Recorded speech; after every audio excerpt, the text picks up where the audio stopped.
Olá,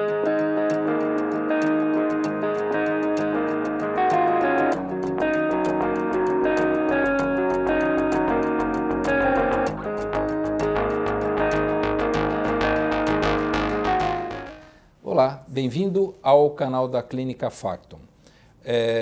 Hoje faremos uma entrevista que eu acho que é de extrema importância para os homens, que é sobre hiperplasia benigna de próstata.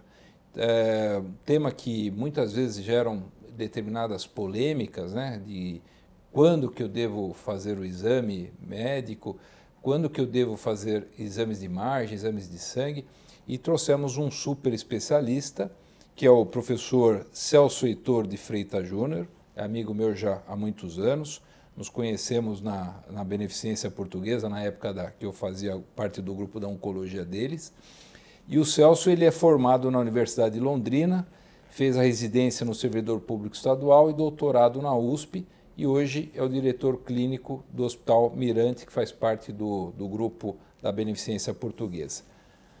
Doutor Celso, obrigado por você ter vindo, viu? Imagina, eu que agradeço o convite, já acompanho o canal, né, o sucesso do canal e fico muito feliz em poder contribuir também. Não, canal de prestação de utilidade pública, né? Eu acho que é bacana porque você vai fazer uma pesquisa sobre um determinado assunto, às vezes você se perde um pouquinho. E a gente chamando especialistas como você, a gente consegue dar um panorama amplo e a pessoa depois consegue destrinchar aquilo que realmente é importante, porque não é todo mundo que consegue passar com médicos como você. Então a gente consegue abranger o conhecimento para mais pessoas. Mas obrigado mais uma vez, Celso. Mas vamos começar para a gente tirar as dúvidas. O que é hiperplasia benigna de próstata? Ou famosa HBP. Isto.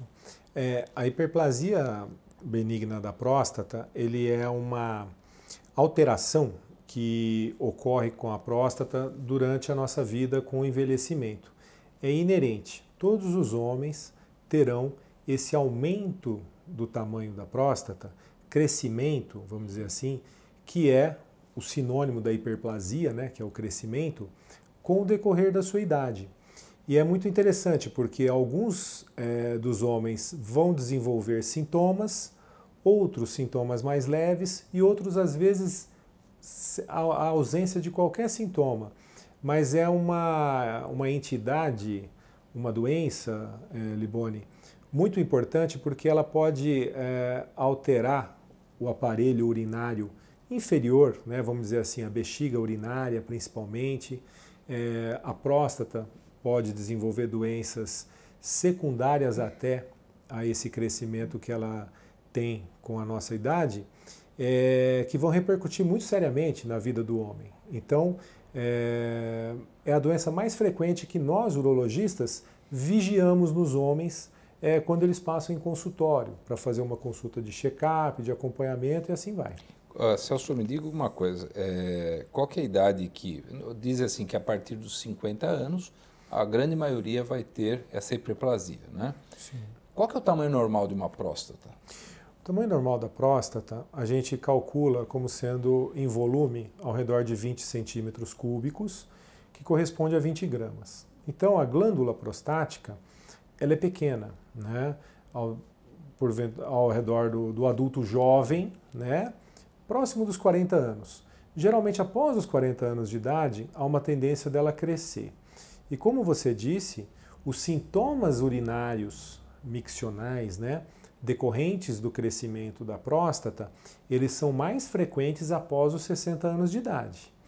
Então, homens podem ter sintomas antes dos 60 anos de idade, mas na maioria das vezes, quando o sintoma vai trazer realmente, repercutir negativamente na qualidade de vida do homem, sem dúvida é a partir dos 60 anos. Tá, e okay? Os sintomas o que é? Gotejamento, acordar à noite? Me fala um pouquinho, para a pessoa começar a entender, falar, opa, tem alguma coisa errada acontecendo. Vamos imaginar que logo abaixo do nosso umbigo, né, na região do abdômen, baixo, nós temos uma bexiga urinária. Logo abaixo da bexiga, vamos dizer, atrás do osso do púbis, nós temos a próstata. Então, quando a próstata cresce, ela obstrui a drenagem, a saída de urina da bexiga. Então, os sintomas iniciais do crescimento prostático estão relacionados a essa obstrução. Então, o homem começa a perceber, o meu jato urinário já não é tão forte. Às vezes, ele coloca assim, eu vou ao banheiro e eu demoro mais tempo. Eu demoro mais tempo para esvaziar a bexiga. Preciso fazer força. Às vezes faz esforço, goteja no final, ou às vezes o jato não é contínuo, ele percebe que ele urina um pouco, mas ele percebe que ainda tem urina para ele eliminar. A gente chama isso de intermitência, né? O jato intermitente, ele vai, para, continua, para. E a sensação de esvaziamento incompleto. Então, essa obstrução que a próstata causa, ela comprime a uretra e a saída da bexiga. Então o homem começa a ter esses sintomas. E o mais interessante é que a bexiga, porque a bexiga é um órgão que a função dela é totalmente automática, vamos dizer, involuntária. Então ela armazena a urina, nós temos vontade de urinar e aí a gente libera o controle, né? Mas a bexiga começa a fazer força, involuntariamente. Frente à obstrução, nós não temos a noção que a bexiga está fazendo muito mais força do que ela fazia antes. E aí a bexiga, que é um músculo, vamos dizer assim, ela começa a ficar grossa. As paredes da bexiga começam a espessar. Então muitos homens chegam no consultório e falam, eu fiz um ultrassom que o médico escreveu, bexiga de esforço, que é aquela bexiga, é uma coisa muito comum, né? Que a bexiga o quê? Faz muita força. E quando a bexiga fica com a parede grossa, o que acontece? Ela perde elasticidade. Então ela já não consegue distender, armazenar a urina da forma que ocorria antes. Então o homem, como que ele interpreta isso? Doutor, eu estou indo mais vezes ao banheiro do que eu ia, porque a bexiga dele perdeu a elasticidade, não está armazenando a urina com a facilidade que ocorria antes. Aí ele fala, eu estou indo mais vezes, às vezes ele fala, eu tenho que ir rápido porque eu não consigo segurar mais. Então é um mecanismo de controle, né? Pressão, né? Agora, é muito interessante. Uma das queixas comuns é acordar à noite, né? Sem dúvida. E à noite é muito interessante, porque dentro disso que eu estava acabando de dizer, da perda da elasticidade, imagina que aqui, durante o dia, nós estamos acordados, nós temos o quê? A bexiga nossa vai enchendo, vai enchendo. A gente sente que ela está cheia, a gente poderia ir ao banheiro. Só que a bexiga é um órgão que nós temos controle do esfíncter, né, que é a nossa válvula, vamos dizer, involuntária, e tem a voluntária. Por exemplo, eu sei que eu posso urinar, mas de repente eu estou terminando uma reunião, você está terminando uma consulta, você espera um pouquinho, o teu voluntário atua. Mas à noite não. Dormindo, o voluntário está desligado, você está dormindo. A tua bexiga enche, e vamos supor que a tua bexiga já está, a tua próstata está grande, está dificultando a ação, o funcionamento da sua bexiga, ela começa a dar sinais de alarme mais frequentes. Então o homem fala, pô, doutor, eu estou acordando toda noite, estou acordando 2 vezes. E tem homens que acordam muito mais. Então, à noite, esse que você falou, é um sintoma que às vezes vem até na frente dos sintomas diurnos, vamos dizer assim. De dificuldade, de disúria, que a gente chama, né? O Celso, me fala uma coisa, qual que é a causa disso? Tem predisposição genética? Como é que funciona isso? A hiperplasia, Liboni, ela tem vamos dizer assim, ela tem um componente genético, por exemplo, o pai, o avô. Então, vocês tiveram algum antecedente na família de problema de próstata? O meu avô teve, o meu pai teve. O que ele fez? Era câncer? Não, não era câncer, ela cresceu muito, ele teve que operar. Tem uma predisposição também do ponto de vista genético e também tem uma relação hormonal grande. Tá? A próstata é um órgão que ela responde,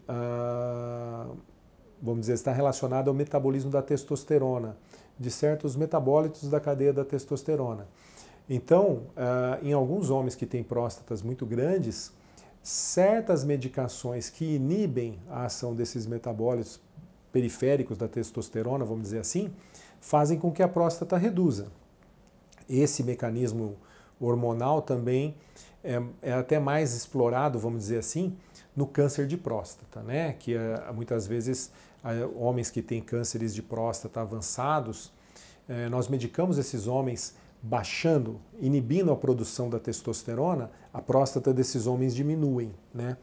Então a gente, claro, não vai fazer nada tão radical assim se o homem não tem câncer, mas a gente utiliza medicações que elas reduzem a ação de certas enzimas que vão estar no metabolismo da testosterona, reduz o volume da próstata, e ao contrário é verdadeiro. Hoje nós estamos numa época em que as reposições hormonais são muito frequentes. Sim. E às vezes academia, jovens, né, usando. Elas induzem crescimento prostático, muitas vezes, em entendeu? Jovens. Em jovens e o próprio adulto, né? Tem homens que, por exemplo, ele chega com queixa da esfera sexual. Ele fala, doutor, meu libido está baixo. Aí você olha, ele tem uma próstata pequena, tal. Ah, vamos repor a testosterona. Realmente a gente comprovou adequadamente que ele tem uma testosterona abaixo dos níveis normais, né, o chamado hipogonadismo. A gente repõe testosterona para esse homem. E a gente vai controlando. A gente observa um aumento do volume prostático. Não tem jeito, porque é hormônio dependente. É proporcional. É claro que... Então isso serve de um alerta, não te interrompendo, porque tem se usado de uma maneira incorreta hormônios para as pessoas que não precisam. Então isso está causando calvície, está causando tumores de fígado, causando outros problemas, inclusive de próstata. Sem dúvida. Então você está resolvendo, você está preocupado muito mais com a vaidade, mas não sabe a encrenca que vai ter lá na frente. A gente tem homens que eventualmente utilizam formulações que contêm testosterona e eles têm dosagem normal de testosterona. E muitos desses homens podem ter uma piora de sintoma urinário. Aí ele vem para você, ele vem para a gente, melhor dizendo, desculpe, para o urologista. Olha, eu comecei a utilizar uma medicação e agora eu estou com uma dificuldade muito grande para urinar, né? Na verdade, a gente procura balancear isso, né? Mas o que você falou é verdade. Toda vez que o homem começa a ter níveis de testosterona, hormônio masculino, acima do limite superior, vamos dizer assim, ele está sujeito a ter problemas mais sérios. Sem dúvida.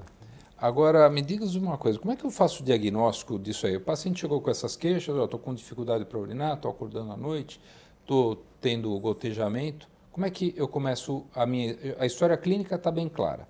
Como é que eu faço? Exame físico, exame de imagem, com PSA? O exame físico é sempre o toque retal, né? O toque retal ele tem uma importância muito grande para a questão do diagnóstico precoce do câncer de próstata, mas ele também é importante para a hiperplasia. Idade?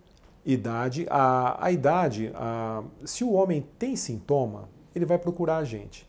Lembrar que a maioria das vezes que o homem tem sintomas urinários, eles são decorrentes da hiperplasia, não do câncer. O câncer, no início, ele é silencioso, tá? Um homem pode procurar o urologista por sintomas urinários. E o urologista acabar diagnosticando incidentalmente um câncer ao mesmo tempo. Mas o ideal seria uma faixa de 45 anos para cima? Aí é do câncer. Eu acho que na hiperplasia eu colocaria 50 Pelos anos. Sintomas. 50 anos. Perfeito. 50 anos eu acho que já é uma idade que concilia muito bem para quem não tem antecedente familiar, nem de um problema, câncer de próstata. Ou seja, quem não tem nenhum histórico na família de câncer de próstata e hiperplasia, aos 50 anos ele pode fazer a visita inicial. Fazer antes. Deve fazer aos 40. Beleza, é isso. E o diagnóstico ele vem com o exame físico, o PSA, que é o exame laboratorial fundamental. Lembrar que o PSA ele é uma proteína produzida, né, na célula prostática. E tanto o homem que tem uma próstata mais grande, ele vai ter mais células prostáticas, maior massa de órgão. Então ele vai produzir um PSA às vezes mais elevado. E quem tem o câncer de próstata, a célula do câncer de próstata também produz mais PSA. O urologista vai saber dissociar uma coisa da outra. E o ultrassom. O ultrassom é um exame importante. Por quê? O ultrassom é um exame pouco invasivo, você sabe, é superficial, não é nada invasivo para o homem, é transabdominal, ou seja, pela parede do abdômen o radiologista avalia o tamanho da próstata, ele checa se a próstata está aumentada. Tem dados muito importantes que é aquela questão da anatomia da bexiga, se por dificuldade para esvaziar a bexiga já está tendo alguma repercussão. E toda vez que nós pedimos ultrassom de próstata junto com o aparelho urinário ou junto com o ultrassom de abdômen, só de eu pedir ultrassom de próstata, o radiologista ele já faz a medida do resíduo urinário pós-miccional. Isso é um dado muito importante para nós, porque mostra se esse aumento da próstata ele está prejudicando o esvaziamento de urina da bexiga. Então vem lá, resíduo urinário pós-miccional, 100 ml. É muito. É muita coisa. Então o homem já está mais sujeito a desenvolver uma infecção urinária, porque fica uma urina parada, represada, sintomas de prostatite, que são gravíssimos, né? Eu explico sempre isso para os pacientes. Uma infecção de próstata, uma prostatite, ela é potencialmente tão grave quanto uma infecção renal, a pielonefrite, né? E ele pode ter uma retenção de urina, ou seja, prender a urina. Então, o ultrassom é um método valioso, pouco invasivo e que traz muita informação para a gente. Então, sendo bem direto com a tua pergunta, diagnóstico através de exame físico, PSA, né, afastando o risco de câncer de próstata associado, e o ultrassom para ver se a próstata tem aumento mesmo. E na dúvida, uma ressonância? A ressonância, o foco dela é afastar a possibilidade de câncer de próstata. Via de regra, nós não pedimos, não há uma indicação formal de pedir ressonância para investigar a hiperplasia. Há casos, mas aí seriam casos selecionados de próstatas muito grandes, né?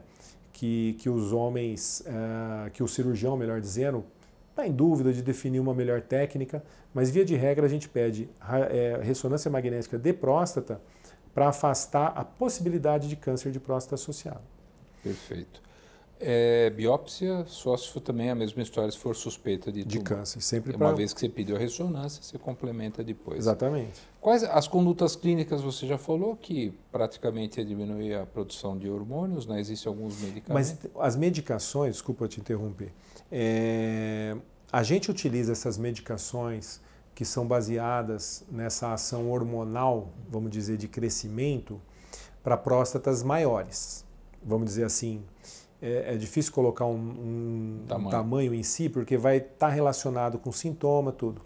Mas vamos, igual eu coloquei, próstatas, o normal seria até 20 gramas. Vamos colocar próstatas acima de 40, 50 gramas, a gente já pode associar uma medicação que tenha a finalidade de reduzir volume prostático. Mas nós temos remédios que são os alfa-bloqueadores, que são geralmente a primeira medicação que a gente utiliza, que eles promovem um relaxamento da musculatura da saída da bexiga, que é o colo vesical, que é aquela transição da bexiga para a uretra que vai passar no centro da próstata, ele dá um relaxamento naquela musculatura que o paciente tem melhora de sintoma. E é muito eficiente, entendeu? Então, muitos pacientes têm esse benefício.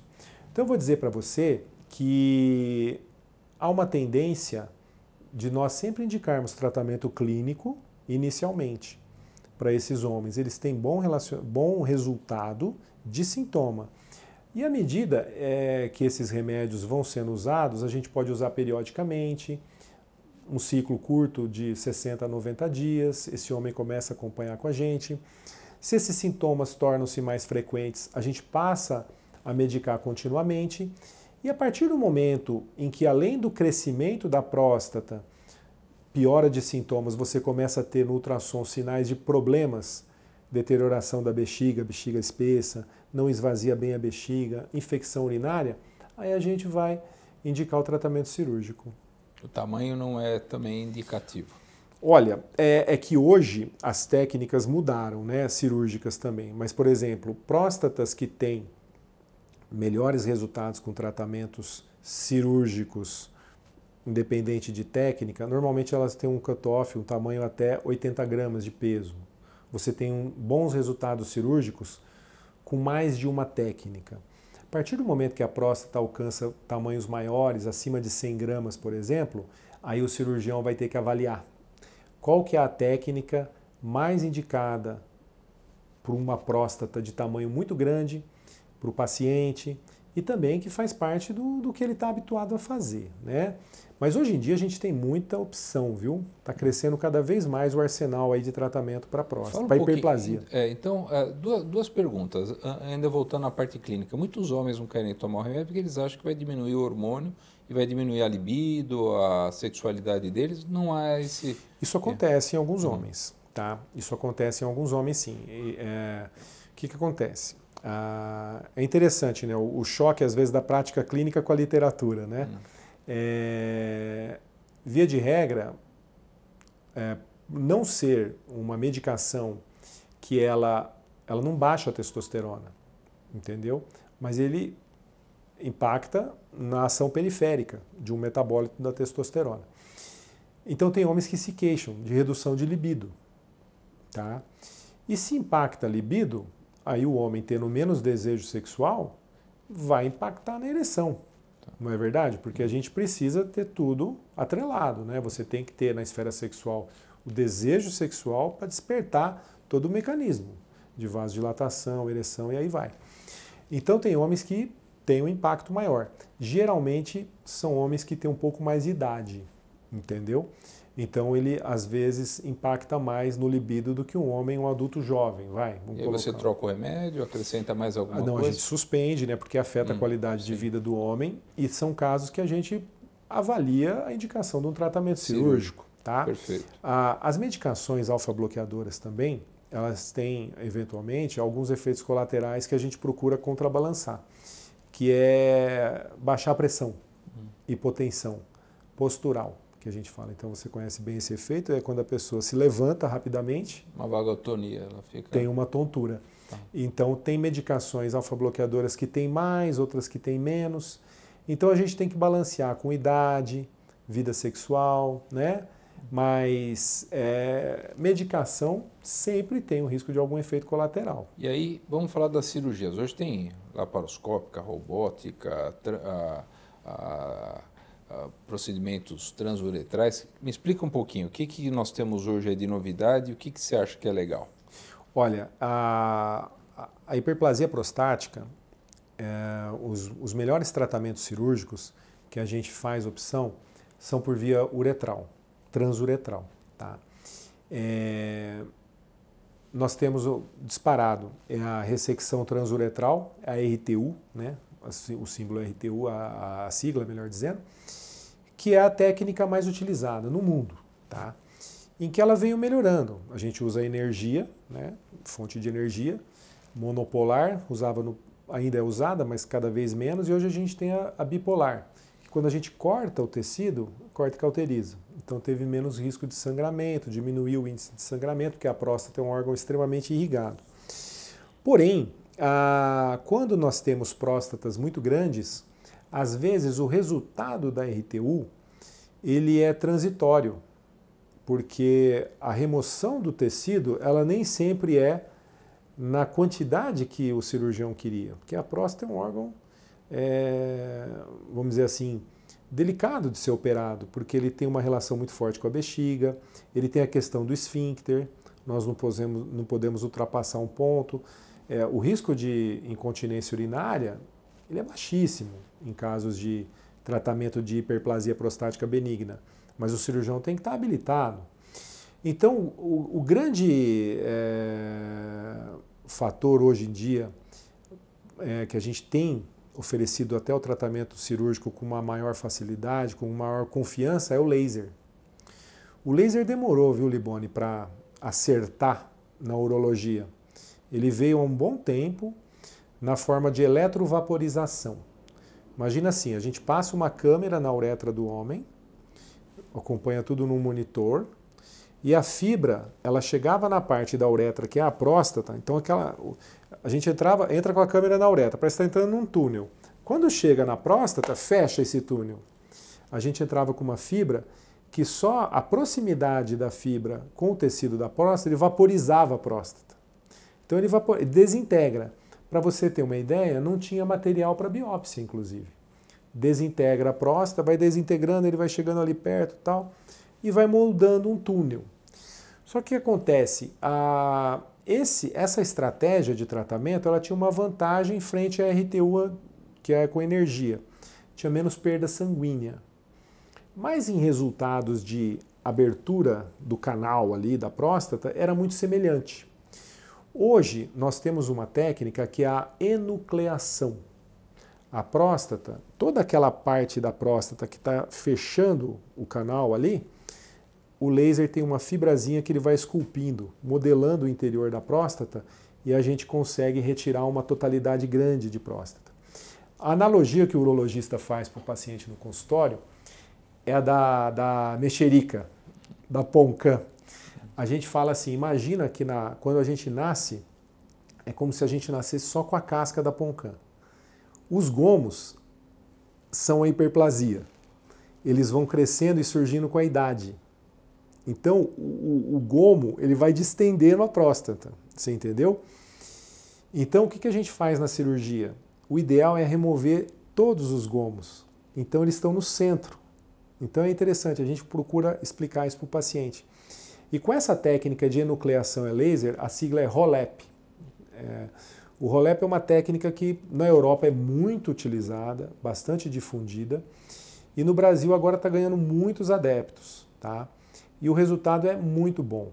Então eu destaco, como você perguntou no início, que a preferência para a cirurgia da hiperplasia é transuretral. Robótica pode ser utilizada, geralmente para próstatas maiores. Sempre acima de 100 gramas, a gente faz a cirurgia robótica, pelos orifícios, né, pelos furinhos ali na parte baixa do abdômen, e a gente opera a próstata. O resultado é bom também, entendeu? Mas eu ouso dizer que eu acredito que a tendência futura, presente, é se investir mais nessa enucleação a laser. Agora, eu operei, eu fico 2 dias no hospital, é isso? E a recuperação é rápida? A recuperação é rápida. Volto a bater na tecla, o índice de sangramento geralmente da cirurgia com utilização de fibra laser é menor, tá? Então você tem menor impacto em recuperação, né? E geralmente tem alta, igual você falou, no segundo pós-operatório, sem sonda, sai do hospital sem sonda nenhuma, e normalmente a gente autoriza o homem, dependendo da atividade dele. Hoje está muito, depois da pandemia, muita gente faz home office, né? Uma parte home office, outra parte presencial. Então, às vezes dá para voltar em uma semana. Eu acho que é um tempo bastante satisfatório. Também. Esportes, normalmente, há uma tendência da gente pedir atividade de carga 45 a 60 dias. Sexual carga. Também. Sexual mais cedo, 3 semanas. 3 semanas. 3 semanas já dá para ter relação sexual. A parte aeróbica ele pode voltar devagar depois de 3 semanas, 30 dias, melhor 4 semanas. Mas assim, é porque não tem incisão, né? Sim. E uma coisa que os pacientes sempre falam, fui lá operar com o Dr. Celso, fui operar com outra pessoa, ejaculação seca. Acontece? Acontece. Isso daí acontece muito para quem faz essas técnicas que eu falei, porque a abertura do canal fica muito grande, fica muito ampla, tá? Existem algumas técnicas minimamente invasivas que estão chegando no Brasil, que eles usam como se fosse uma vaporização com vapor d'água, tá? Que ele faz um procedimento mais curto para ampliar aquela abertura da uretra sem fechar muito aquela entrada da bexiga. Mas é difícil garantir isso para o paciente, né? Porque você sabe, isso tem muita questão da individualidade e do tratamento. Sim. Mas há homens que ficam muito incomodados com esses efeitos, porque isso pode mudar algum aspecto da vida sexual. Então ele fica com a ejaculação seca. Ele ejacula, a gente chama de ejaculação tem orgasmo, retrógrada. Tem tudo, mas não é... ele tem um orgasmo seco, vamos dizer assim. O esperma, na hora da ejaculação, ele vai para a bexiga. Ele elimina o esperma na urina. Isso não tem impacto nenhum, não vai causar doença nenhuma para ele, nada disso. Na vida sexual não atrapalha em nada. Não muda, não atrapalha, mas às vezes muda essa questão, né? Que ele sempre tinha ejaculação, né? E que eventualmente ele não vai ter isso. Mas isso pode acontecer com medicações também. Então tem medicações, que eu falei no início, que elas podem ter esse efeito colateral também. Então, por isso que é importante a gente acompanhar, dentro dessa conversa do homem com o urologista, conhecer a vida sexual de cada um, o quanto isso pode impactar em escolher remédio ou em escolher tratamento cirúrgico, o tipo de técnica, não é verdade? Sim. Então isso daí é um leque que tem que ser muito bem explorado, muito bem conversado. Agora, Celso, você explicou muito bem, então, que sempre tem que prestar atenção nos sintomas clínicos, começa com tratamento clínico e, dependendo do tamanho da próstata dos sintomas, tem essas indicações cirúrgicas. Existe alguma coisa que eu possa fazer, além de não tomar hormônios que me atrapalhem nisso, que eu possa evitar de ter uma hiperplasia benigna de próstata? Tem alguma coisa específica que você orientaria o paciente? Olha, uma conduta para reduzir o volume prostático do ponto de vista de quimioprevenção, vamos dizer, até hábito, nós não temos uma coisa que seja cientificamente estabelecida. Tá? Ou comer tomate. Isso eu sei que você já escuta, eu sei. O licopeno, né, que é muito rico no tomate, era como químico-prevenção para câncer de próstata, né? E depois teve a história da finasterida, né, para reduz o volume da próstata, mas aí pode ter, ficou até um mito aí de estar relacionado a aumentar o risco do câncer, depois foi visto que não é nada disso, né? Mas para você ter um hábito de vida, uma relação com o consumo de gordura de origem animal, foi inferido isso, entendeu? Manter colesterol, né, colesterolemia, o nível de colesterol no sangue dentro da normalidade, tem alguns estudos que mostram que isso pode ser benéfico. Por quê? Porque o colesterol também está na via da testosterona. Então são coisas que não tem um estudo, né, Liboni, do ponto de vista comparativo, randomização assim, mas que coloca, vamos dizer assim, manter bons níveis de colesterol. Questão de obesidade é interessante. Muitas vezes homens obesos, por ter mais resistência, né, da ação da testosterona também por causa da gordura, sim, você que é da área digestiva sabe os impactos da gordura que são sistêmicos, né? Muitos desses homens nem sempre têm muita hiperplasia, têm próstatas pequenas. Tá entendendo? Então até que a testosterona fica preso na gordura. Pois é, e aí impacta. Então, mas assim, obviamente não vale a pena você ser obeso, né? Sim, claro. Então você traz um monte de doenças assim. Então, sendo bem objetivo, eu acredito assim, ponto de vista, manter colesterol normal, são evidências não tão robustas, mas teoricamente te alia a um benefício cardiovascular, né? Acho trabalhar nisso. Vem um combo, exatamente, de benefícios. E tomar cuidado com essa questão da reposição hormonal, né? A reposição hormonal... Só se for necessário. Só se for necessária. Olha, Celso, eu acho que abordamos vários temas aqui, vários tópicos sobre o assunto. Orientar a todos, né, que sempre procurar o urologista. Você viu que o tratamento depende muito da expertise desse super especialista, e fazer o exame de próstata é fundamental. Isso não tem o porquê não fazer. Isso é uma coisa que faz parte do exame físico e traz uma série de informações para o tratamento do paciente. Então eu queria te agradecer, Celso, você ter saído lá da BP, vir aqui nos ajudar, e vou te chamar mais vezes, que tem mais coisas para a gente falar ainda bem interessantes da área da urologia. Obrigado, viu? Imagina, eu que agradeço muito. Fiquei pensando até, porque ele me demorou para chamar tanto assim, né? Mas eu agradeço muito mesmo, de coração. Então, um grande abraço, viu? Obrigado. De nada.